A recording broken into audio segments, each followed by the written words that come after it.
அவர் மீது 11 குற்றச்சாட்டுகள் அரசு தரப்பில் சுமத்தப்பட்டன. 11 குற்றங்களையும் அவர் அரசு தரப்பு அதை நிரூபிச்சு சாட்சியங்கள், ஆவண சாட்சியங்கள் மற்றும் தடய அறிவியல் துறை சாட்சியங்கள் எல்லா மூலமாகவும் அது நிரூபிக்கப்பட்டு இன்றைக்கு அவர் குற்றவாளி அப்படின்னு மாண்புமிகு நீதிமன்றத்தினால இன்றைக்கு கூறப்பட்டுள்ளது. அந்த தண்டனை விவரங்கள் என்ன அப்படிங்கறத 2ஆம் தேதி வெளியிடப்படும், 2/6 அன்றைக்கு வெளியிடப்படும் அப்படின்னு மாண்புமிகு நீதிமன்றம் இன்னைக்கு சொல்லியிருக்கு.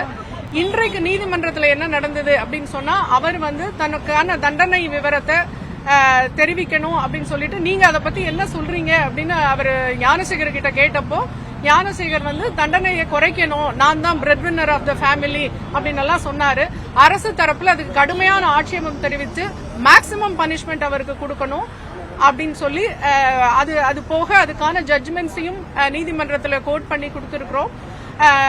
மற்றபடி தண்டனை விவரங்கள் 2/6 அன்னைக்கு தெரிய வரும். 2/6 அன்னைக்கு டீடைல்டா சொல்லலாம். தண்டனை விவரம் தெரிகிற வரைக்கும் வழக்கினுடைய தன்மை, வழக்கினுடைய மற்ற விவரங்களை இன்றைக்கு சொல்ல முடியாது. 2/6 அன்னைக்கு சொல்லலாம்.